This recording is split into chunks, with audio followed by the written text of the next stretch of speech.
Recorded Books presents A Family for the Firefighter by Jacquelin Thomas, narrated by Elle Cleviden. Chapter 1. Tired and hungry, Leon Rothchild parked in the driveway of his aunt's home in the Victorian district of Polk Island a few minutes past 8:00 a.m. He'd just finished a 24-hour shift at the local fire department. Whistling softly, he got out of the truck and walked past neatly trimmed rose bushes in pink, red, and white to the steps of the wraparound porch. Perched on each side of the front door were Eleanor Rothchild Pittman's beloved Boston ferns. He paused in his tracks when he spied her keys still in the lock. Aunt Eleanor forgot to take her keys inside. They'd probably been out here all night.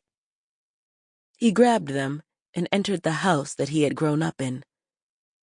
"Hey, it's just me, Auntie." Leon always felt a sense of security whenever he visited his childhood home.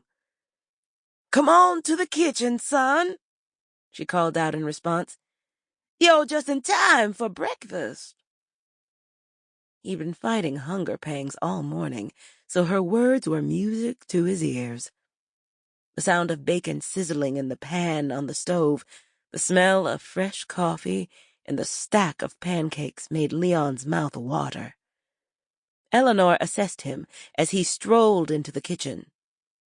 "Son, you look like you're losing weight. I don't know what they feed you at that station, but you need to come by here or the cafe every day to pick up a plate of food." Laughter spilled from his lips as Leon embraced her. "Aunt Eleanor, I'm fine. You don't have to worry about me." Dangling her keys, he said, "But you're going to have me worrying about you. You really need to be more careful. We get a lot of strangers on the island." "Oh, my goodness," she murmured. "I would have been running myself ragged looking for them." Eleanor took the keys and hung them on a hook beside the refrigerator.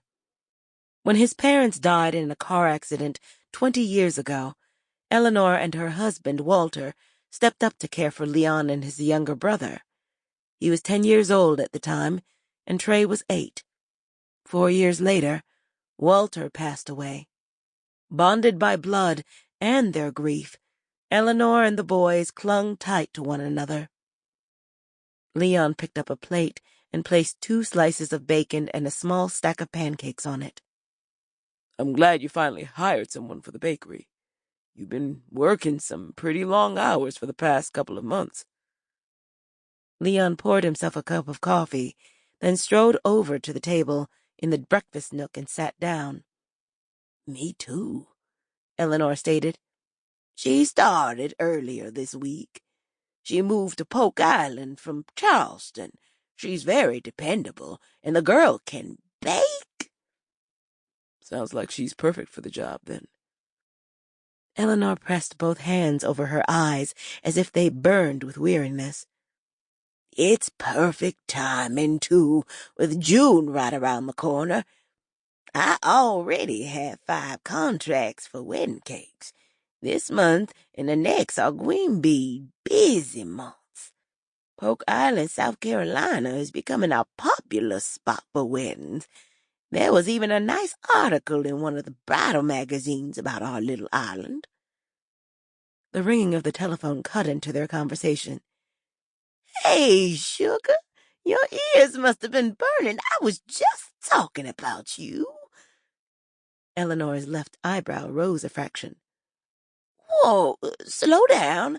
I'm having trouble understanding you." Leon blessed his food, but before he could take a bite, the change in Eleanor's tone caught his attention. When she hung up, he asked, "Everything okay?"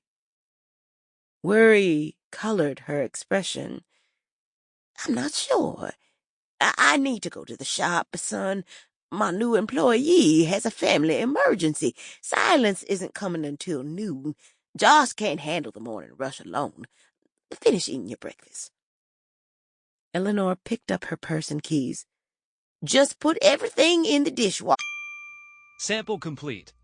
Ready to continue?